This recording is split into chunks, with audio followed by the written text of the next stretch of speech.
Hello and welcome back to Strange Stories with the Seeker and the Skeptic. I'm Brittany. I'm the Seeker. And I guess that makes me the skeptic. I'm Jonathan. Today, we have a conversation with Chris Bartholomew. She is a horror writer and anthologist who has over 100 credits under her belt. California native, she has lived across the United States and currently resides in northern Georgia. She's had many experiences that fit into the category of high strangeness. And she's Jonathan's mom. Well, yeah. Welcome, Chris. Thank you so much for being with us today. Thank you for asking me. When you asked me to do this, then I had like a couple of weeks to think about it, and I've come up with so much stuff. Yeah. So I'm like, well, I don't even know what to say. That's okay. So, tell us about like the beginning for you. Like, what were some of the first experiences you had in your lifetime of weird, paranormal, unexplained things? Oh, there was one, I think the very first thing, John and I were at a bus station, and I was absolutely exhausted. And the buses kept coming, the Greyhound bus kept coming in. People would get on them and just jump in a seat. And John and I be in on the bus, but not in the seat. And we'd have to leave because the seats were full. And I was just crying, just really, really upset. And this pilot came walking up to me. We went outside. A pilot now, I'm telling you, of an airplane, came walking up to me and he said, stand right over here. And the next bus that comes, you two get on it and you'll be the only ones. And so we stood there, and when the next bus came, we got on it and we were the only ones. Wow.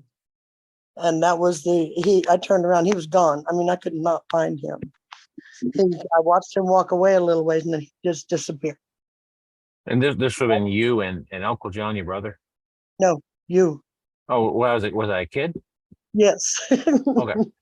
Gotcha. You were little, so Okay. you couldn't do anything about it. But we were just so tired because we had been riding buses, and that guy came, and I watched him walk away, and he disappeared. And that was the first thing. Mm-hmm. So I always thought that was really cool because he really helped me a lot. Yeah. I ended up not having to scream or anything. That was rough, you know. And then I was going to talk about my brother Chuck, because we were really, really, really close. I mean, all growing up, we were close. And as a matter of fact, when I got my own room, he would trip over me because I would sleep right at his door. So he would open his door to go to the bathroom or something. They would just trip over me. I just loved him to death.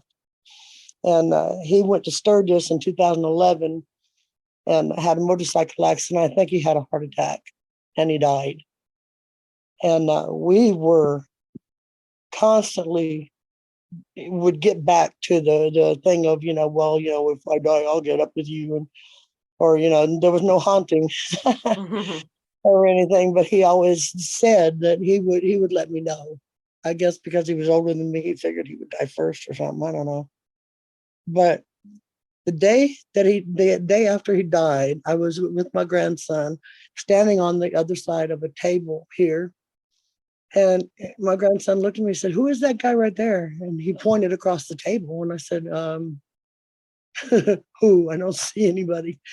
And he said, "That guy right there, there's a funny face." And I said, "Well, it was a scary face." And I said, "Well, what's scary about his face? What kind of face is he making?" And he said, "He's smiling." And so I said, "Well, that's probably Chuck. And he's probably smiling because he's never seen you. And now he sees you." Wow. And so that was really cool to me. I didn't see him, but I know I've had enough experience with all this stuff to know that whenever somebody is around or coming around or has been there, when they leave, it's quiet. And you didn't even notice that there's a really loud noise the entire time they're there. There's a very loud noise. I don't know if you could call it static or it's just noise. But when they're gone, it's quiet. So I was Had my eyes closed one day, and this was probably, maybe weeks, months later. Had my eyes closed, and I was looking at this. I could see light, like I was looking at from the bottom of a well and looking up through the water. Mhm. And I saw somebody walk by up there, and I said, "I see you." And Chuck's face went in the water and looked at me. Oh, wow. Scared me to death. That was scary. It was. But a little while after that, I heard motorcycle in the driveway. I mean, I got up to look to see who it was. It was that real. I could hear it so loud, and there wasn't anybody there. So I know, Chuck he's been here. He's come to see me. And one of my sons said that they had a dream that he was walking, and Chuck walked all the time. When we were little, I don't know, I think he was about 16 or 17. He hitchhiked across the United States. I mean, he loved it, loved to walk. And I don't know if my other son had a premonition of he's up there somewhere or over there, wherever they go, walking. I just know that he's not dead. He has contacted me. I know he has. Mhm. Do you think that those contacts were his way of saying like he's okay, or what do you think that was? I think it was, yeah, I'm okay, and I told you I would show you. Mm-hmm. Yeah, that's what I really think, because he never said anything to me, but I know it's him. So yeah, I think it was just like, well, here I am. Yeah. It's interesting too that your grandson saw him, and they say often like children are more open, so Yeah, they're he would more have likely. been maybe 4 at that point, probably. Yeah, Is that because Chuck's been gone 12 years. Yeah, he was yeah, 3 or 4. 3 or 4 for sure. And just as a frame of reference for anybody listening to this, the driveway going up to her house, you can't hide around it. If you like step on that back porch, you can see a good amount. Like, there's like trees near and stuff, but it's not like a wooded path or anything. Like if there's somebody on a bike around and you're hearing that, you'd be able to see it. You'd be able to pinpoint that. And also, I mean, you've been around motorcycles most of my life. You know what you're hearing. You know what you're listening for.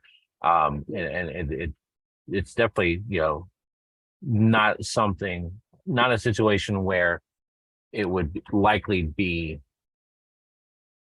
something else. Like you know what you're hearing for sure. Yeah. And we were always the only one over here with motorcycle. So I mean, that Yeah, was good point. gone. So that it had to be our driveway, because they wouldn't know where else to go. Yeah, yeah, for sure. It definitely dead ends there. So it's not a pass through. So yeah. Yeah, and he loved motorcycles. He loved the thought of going to Sturgis, but I think it was just too hard of a ride for him from Idaho to North Dakota, and he Well, got really, really tired I mean, because he he had rode. survived so many things. Like, Yeah, I mean, he fell out of he was skydiving and his chute didn't open in the 80s, right? yeah, he hit his head on the step. Wow. He And was a he little survived clumsy. that. He was clumsy, I gotta say. That was one of the things I loved about him, though. He would just he would be walking and look up and hit his head on a pole. I mean, he would just not pay attention, and he's clumsy, but he was so cute and funny. He's a really good guy. He really was, and he told his daughter that he would, because he'd never ridden without a helmet at all ever. When I was growing up, we all had motorcycles. He never rode without a helmet, but he did. When he got to Sturgis, everybody was going to the store, and he rode without his helmet, and they said that he slumped over like he had passed out, and then he did a wheelie and ran into the guy whose motorcycle he borrowed, and he just never came out of it. Wow. Yeah. That must have been really hard to lose him when you were so close. It really was, but not as hard for me as it might have been had we not been so close, because I knew he was okay. Hmm. I absolutely knew he was okay. We both, growing up, and to this day, have things where we almost die, and him too. The West Nile virus, and he had colon cancer, and he fell out of that airplane and hit his head, and just so many things, that he could have died over, and he didn't. And he had a really good life. He loved life. He loved every single day he was alive. So, I mean, you can't ask for more than that. Yeah, that's very true. You said that you've had a lot of near-death experiences, or you've had a near-death experience, and that other people in your family have had those. Can you tell us a little bit about that? Yeah. We used to, when the kids were little, and I don't know if you remember, John, but we used to count. Oh, okay, well, let's see. Chuck threw my pony in a pond that was very, very bad, and I was sick for days and days. I almost died from that. And then I went swimming in a polluted lake, almost died from that. And then I swam over. I swam the length, the side of a lake. I swam across the lake the whole way. That was very tough. I'm not sure I really. I could have died doing that. And I parachuted, and my chute blew up. I And didn't know that. oh yeah, it absolutely blew up. And I was afraid to cut away, because at that time in Oregon, you had people who were sewing people's parachutes shut, the secondary parachute, and people were dying. Wow. And so mine blew up because you jump out of a plane, and you're out there on the step, and you're hanging on to the strut, the wing, and you push off, right? Well, I was jumping out of the one for the very first time that had no step, and I was just sitting in the doorway, and I spun really, really, really fast, really, really, really bad. And that's how they die. The blood goes to your head, and you just pass out, and you're gone. And my jump master got to me when I had finally pulled the ripcord, and I was okay. And I jumped with one of the biggest chutes they ever had. And so I felt, well, okay, it's going to hurt, but I can make it. And so I didn't cut away. So that was bad. I got cussed out pretty bad for that one, but I made Wow. it. Yeah. Hey, you're here. You're here today. Yeah, that was pretty funny. Then I'm sure I'm missing some, because I'm old and I'm forgetting a lot. Wait until you're almost 70, then you just say, "Oh no, she was for that." Well, and it sounds like you've lived a lot of life in those years too, had a lot of really crazy experiences. I really have, Yeah. and I'm from California, so anytime when I came south, if anything really silly happened, I'd say, "Well, I'm from California." Everybody go, "Oh," like that explains it all. It all makes sense now. Yeah, we see. Yeah. You said when Chuck passed that it was easier for you because you knew that he was okay. Tell me a little bit more about that. Like, what is kind of your beliefs of what happens after we're on this earth? Yeah, I just really, really, I know that this is not the end of it. I know that it's not. I did have a friend in church who was very, very sick, years and years. Well, it must be 30 years ago, 20 years ago. And she was on her way out. She was going to die. And I told her, well, I'm not going to let that happen. And even though I didn't go see her, she kept hanging on. She kept telling her daughter, I don't understand. I don't understand what's going on. I don't understand why I'm not passing, because I'm really sick and I'm ready to go. Why am I not gone? And so everybody talked to everybody, and they figured out it was me. And so I had to go tell her it was okay to go, and she died. And then I had have a cousin. He's not dead. I have a cousin who had it wasn't his daughter, it was his wife's daughter. And she married somebody who was very, very, very sick. And he was ready to go. And he told them, he said, I was writing to him. I wrote to him all the time and writing to him about his son and stuff and what I believed, happens. And they talked and talked and talked because he was like, I'm ready to go. I don't understand why I'm still here. Because he felt like he was being punished for something he'd done in his life because he couldn't die. He couldn't get out of his pain. And so they asked me to quit, hoping that he would live. And so he died. Yeah. So I know, I'm not the only one here. And there are people who are listening and people who are doing things to make this stuff happen. And so you kind of have to, I had to, you don't, but I did. I had to just realize that there's going to be times when stuff's going to happen. I don't want to happen, but it has to because I'm interfering, which, it's not good. It makes you feel bad, but that's how I learned. Just let people go. Yeah. It's a I really mean, hard thing to do. So Yeah. going back, was that the friend you're talking about? I think I remember who you're talking about. Was that Kay? Yes. Okay. She was, yeah. I never remember her being ill. I remember you being very affected by that. She was now she. Did you meet her through Living Faith, the church Yes. we went to when I was a little kid? Yeah, I did. There was a lot of interesting and strange things that happened in reference to that church for sure. Yeah, I wasn't sure that you would remember that. That is what I was talking the other day about the snake in the yard at the White House or at the farm. There was a snake that came out of a tree. And I looked at the snake and it was up like it was going to strike. And I said, you're going to stay right there until I get somebody to kill you. And I went in the house and got your dad and he came out and killed it. It was right there, had not moved. wow. That's crazy. The power of intention. I mean, and what you were talking about too with Kay of giving permission. I was, up until last week, a hospice social worker.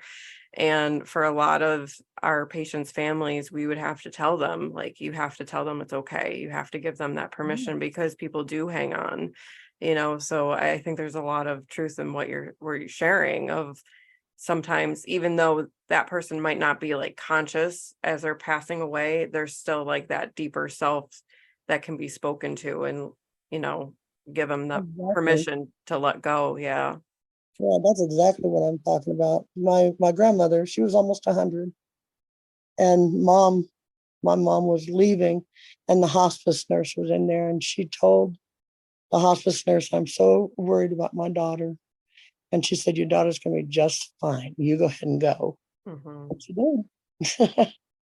And that day she had gotten her hair done, said she saw my granddad. So Oh wow, yeah. that's Yeah. interesting. So having these experiences with these people who have passed and people who are going to pass, has that shaped your views about how reality works at all? Like, is that it changed how you feel about things in general? It does. It really does. And I have always, I don't know, it's crazy. Seeing things like in a dark room, see lights all around the room, going here and there and seeing stuff. I just know that we're not it. This is not the end of it. And you see, it changes you in a way that I'm not careless. I'm not going to try to kill myself with anything or go out in front of a car, but I'm not afraid either. Mm-hmm.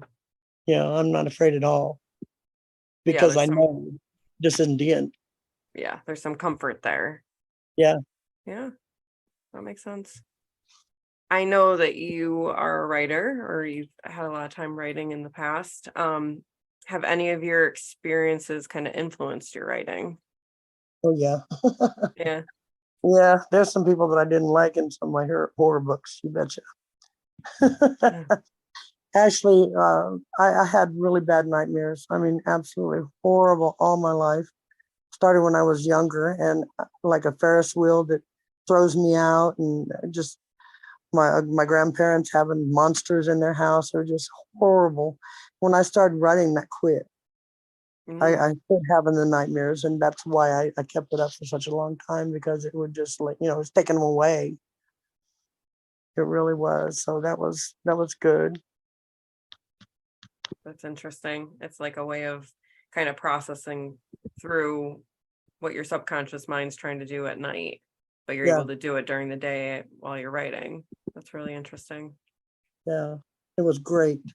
Yeah, Um, therapeutic for sure. I might be starting writing again pretty soon. I think you should, for sure. I'm going to tell you a short version of a story about when I was a kid. Okay. And I want you to tell me whether or not you remember what I'm talking about and what you remember about that. And I'm going to preface it with this. Multiple times throughout my life, I have brought this up to you. And there are times that you've remembered what I'm talking about. And there are times that you have no idea what I'm talking about. And this is something that I've seen from a lot of people through a lot of different things. So sometimes we remember the stuff, and sometimes we don't remember the stuff. I think there's something about this type of experience that lends towards um, our brains not really wanting to imprint the memory in some way. Yeah, I can see that. You remember the first house we lived in Lumberton, the one before the one that we always call the White House. It was like a story and a half tall. It was beside, I think it was It's like, a Presbyterian church, yes. and it was a massive, massive church with big stained glass windows. I'll never forget those windows. Yeah, it's kind of creepy looking church, but everything about that town is creepy looking. Yes. But yeah, and I'll probably go there in a minute because Brittany and I did go through Lumberton and make a couple stops and see some things while we were there a couple months ago, and it was very weird. But I spent first grade because when you're a kid, you kind of relate time and stuff to what where you are in school, and Yeah. so I spent first grade when we lived in that house, and Dad, I'm fairly certain was delivering pizzas at that point. Yes. This sound okay because he worked late. He worked nights a lot, and he got stuck on the night shift. And there was one night, and it was nighttime. It was dark. It was getting towards the end of the school year, and I think that it was after 7 p.m. And the only reason why it stuck in my mind because in first grade they were teaching us how to tell time with analog clock, and I got the digital clock really well. Analog clock, for whatever reason, was really hard for me. I'll never forget that. And you were concerned about something. And that house had a lot of weird things that happened in it. We always had very strange experiences there. So it's not surprising to me that there would be an experience in that house because we were scared a lot in that place. It was strange. Yeah. And you were kind of pacing around in the living room, very upset, and you looked at us. It was me, Rick, and Ed, and I was 7, so they would have been 2.5 and 3, or 3 and 4, somewhere in there. They're Right. about 4 and 5 years younger than me for the context of people listening. And you're like, we have to get out of here. And I remember kind of vaguely thinking, because when you're 7, everything you think is vague, you're a kid. I remember kind of vaguely thinking, I don't know where we're going to go because Dad's got the car. And you walked us out of the house. You got us dressed. You walked out of the house, and in the yard, flying, but not flying. It was almost as if it was suspended in the air. What I remember is a gigantic owl. And sometimes I remember it having red eyes, and sometimes I remember it having green eyes, but it does change in my memory. And then I remember nothing. And then I remember us sitting on the couch in the living room of that house, and which was weird because you did not like the couch that we had. You I think you always kind of preferred chairs regardless, but that couch specifically you never seemed to be particularly be a fan of. But you were on the right on one end of the couch, and then there was me, and then Rick, and then Ed. And so we were like kind of ranged in age order, and which was weird anyway, because we were super hyperactive kids who you were always kind of chasing us around and being like, what are you guys doing? So like for us to be sitting quietly, silently, that was probably creepy in and of itself. But we kind of all looked around, we were kind of bewildered, and you said, where did that hour go? Do you have any recollection of this whatsoever? No, No. I believe it. I believe it, but I don't know. I vaguely remember an owl, but I don't remember saying anything like that. I don't think. That's weird. Do you remember specifically anything happening in that house when we lived there? No, I remember not liking it. That's for sure. It was scary. You It remember was the a scary creepy time. breakfast nook? Yeah, and yeah, oh yeah, yeah. And then you guys found some weird stuff in the attic, like a monster back scratcher or a cane or something. It was really weird. Dad wouldn't let you keep it. Do you remember that? Oh, the weird cane. Yeah, I do remember that. It looked, looking, thinking back, I feel like it was probably hand carved, Yeah, and I think it was stained in a weird shade that you don't really see. yeah. And I think it freaked Dad out, and not many things did that. He was, again, and this is probably going to be a recurring theme for me. He kind of was the firmly not believing in the paranormal guy. He was Oh like, this is silly stuff. But every once in a while, something would. I think that the things that were like that he couldn't talk his way out of, I think they kind of scared him. yeah. Yeah, I think so too. I think so too. Well, I do wish I remembered that. Well, I mean, over the years, there's been a few times I've asked you, and a couple times you've been like, "Yeah, that I remember that. That was super weird." And then there's times that you've been like, "What are you talking about? I don't remember that at all." Yeah, apparently I lost that hour too. I really lost it. And your brothers were probably too young to remember it, right? Oh, for sure. There's no way Yeah. a 3-year-old They, would, yeah. I think I remember wanting to get out of there, but I just don't know what happened. Where'd we go? Yeah. What else was creepy about this house? Or just didn't you like about it? Well, there was the I can't even say it. Palmetto bugs, the German roaches that are huge. They're like 2 inches long and they fly. Mm-hmm. I was terrified. Mm-hmm. I was absolutely terrified of those things. I couldn't stand it. I forgot about those. Those were weird. um, That I think that yeah, whole town had that problem. you wipe those right out of your mind. Do you remember Leland, the little trailer we lived in? I was terrified there too. That was the worst place I have ever lived in. We Dad was making pizza at night. He would leave a gun for me, and I don't know about guns. I didn't know what to even do with it, so it was no help to me at all. People or something screaming in the woods, and then running and screaming. I could hear all night long. As soon as I put you guys to bed, I could hear some kind of animal come underneath the trailer and bump it. Mm-hmm. It was horrible. That was worse than any house we ever lived in. That I would take a full of flying bugs rather than to have that again. And people from then to now say it was probably a banshee. I've never heard such screaming in my life. It was horrible. Did it happen I more than couldn't even once? huh? Did it happen more than once? Oh gosh, yes. Yeah. Every single night. Every night. It was horrible. I couldn't even go check on the boys. I was petrified. I couldn't move. That was a weird place anyway. I remember, and I would have been 6 at that point. That was the summer before, summer between kindergarten in first grade for me. We were not there for a particularly long period of time. And Goodness. that was in Leland, North Carolina, which is a little bit south of Wilmington. So it wasn't too far from where we ended up for a couple of years, which was Lumberton after that. Right. And I remember you guys not really liking us being even out playing in front of the place because the neighbors would just stare at you.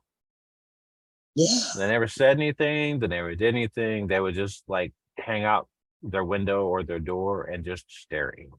Oh, that's weird. And we found out years later, I don't know if you remember this, we found out years later that about 6 or 7 months after we left that place, that entire it was a mobile home park. It was like, homes you live in.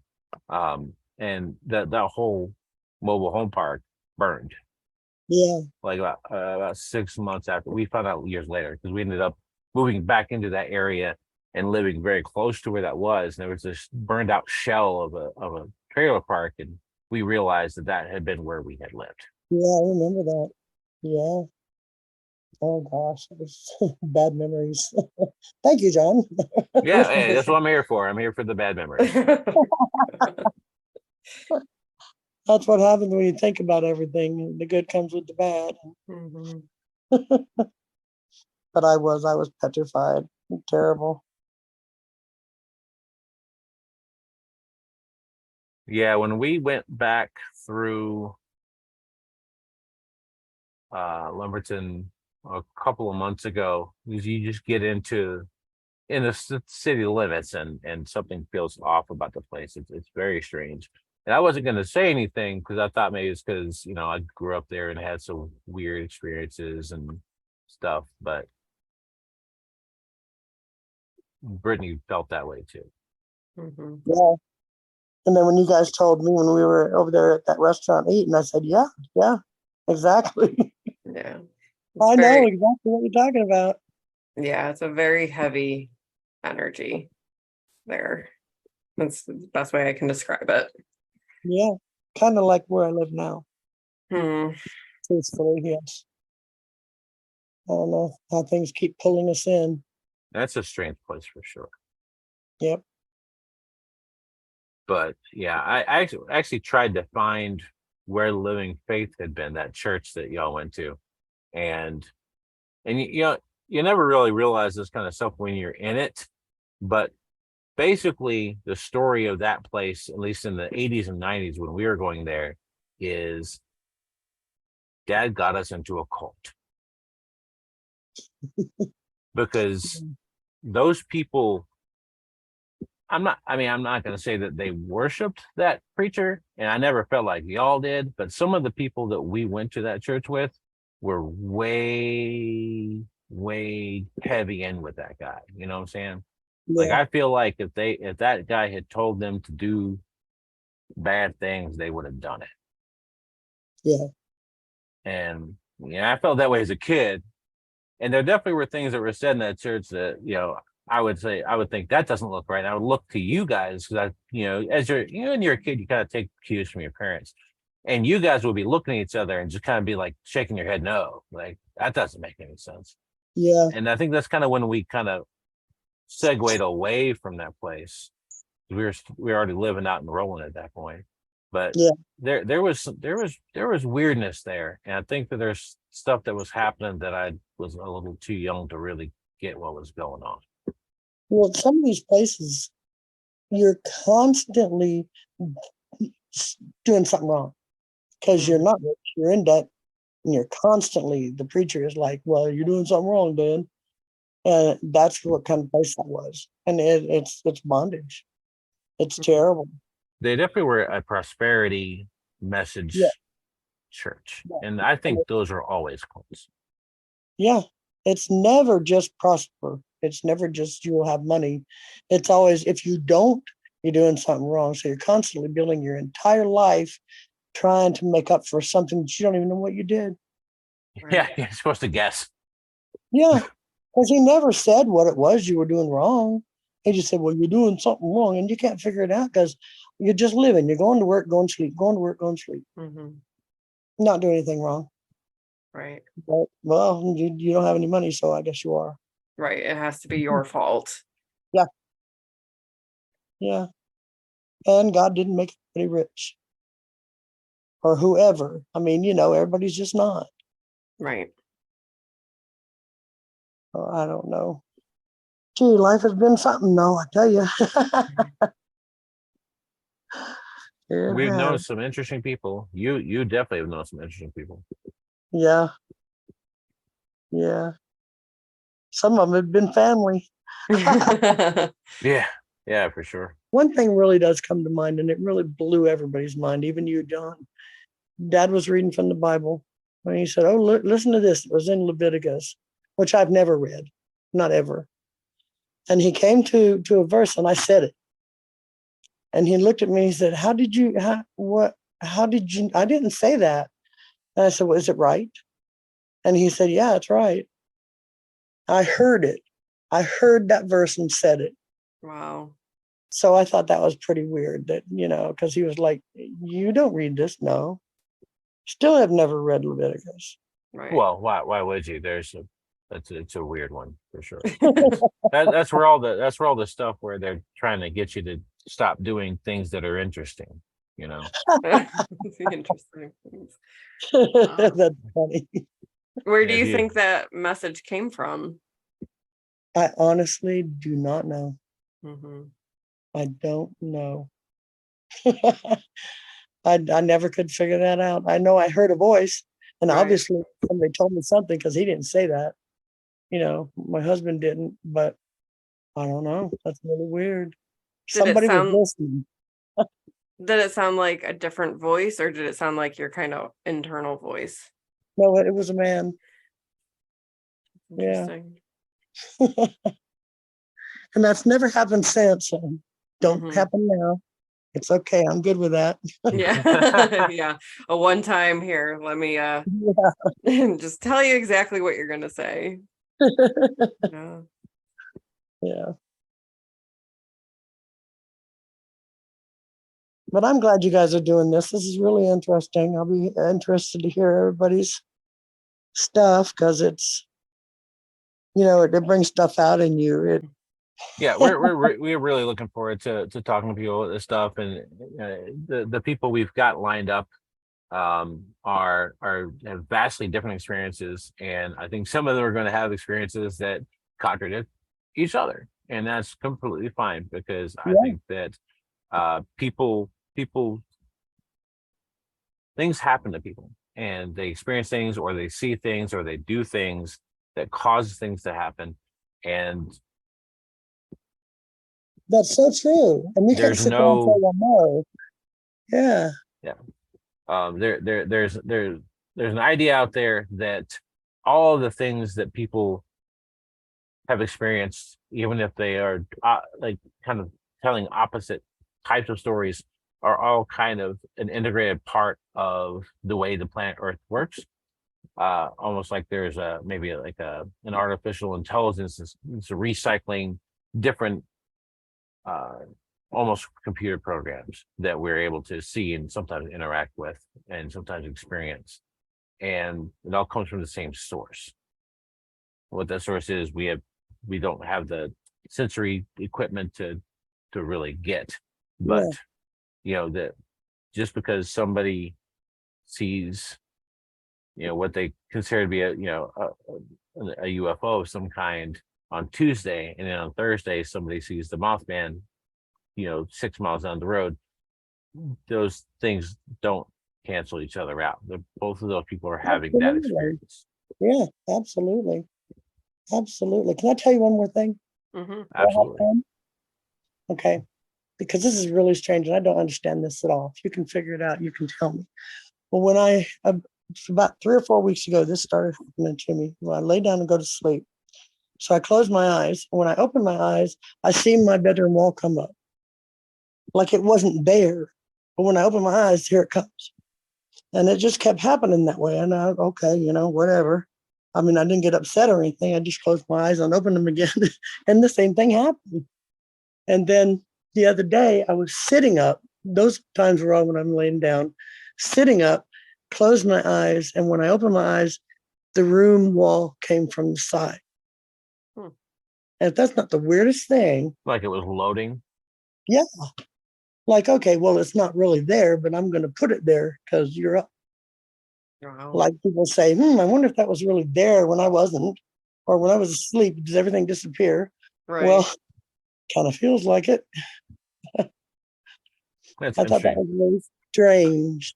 A glitch in the matrix or Yeah, yeah, something. weird Yeah. stuff. Here's Yeah. a I should question have of said, I see what you're doing. Right. yeah.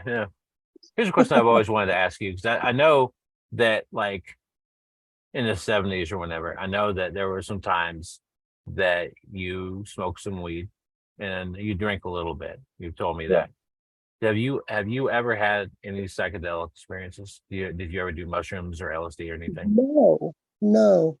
But I watched a documentary where they did the LSD on the soldiers, right? And they showed you what they looked like when they closed their eyes. They would see it was like a mood ring, different colors and different shapes and stuff moving around in your eyes. I Mhm. have that, but I never did any hard drugs or anything. Okay. But that happens to me That often. happens to me too a lot.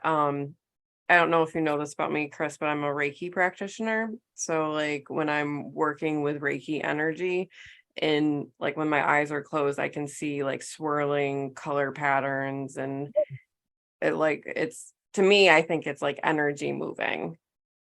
Does that sound So kind of that does, yeah, at times when that happens is when I would see the lights like, you know, fly all over the room, or I oh, would okay. see things happen.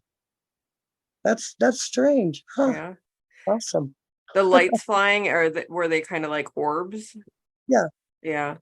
And they'd be, it started out one or two, and then there'd be a bunch of them just all over the room. And my eyes are open and I'm looking at these things and they're Right. just all over the place. Yeah. Well, you definitely sound like you're kind of a magnet for the strange and unexplained.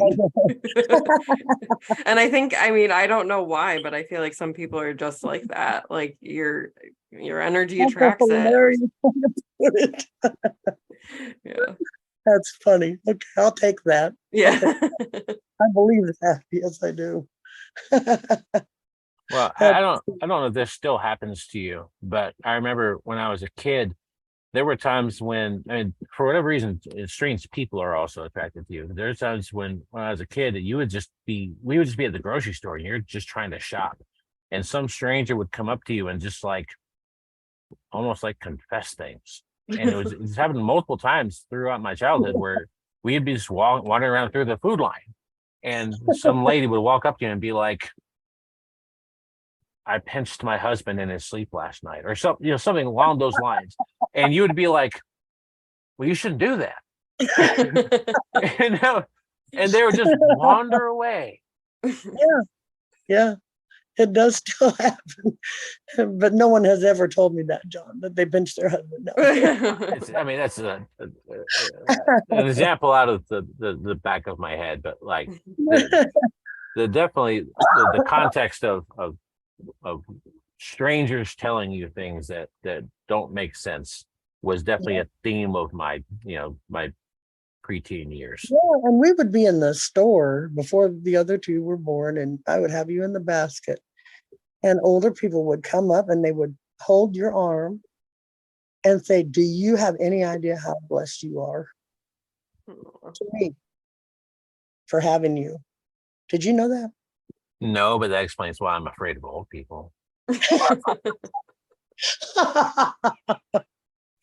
It probably confused the crap out of me as a little baby. Be like, why is this old person tugging on my arm? What's happening here?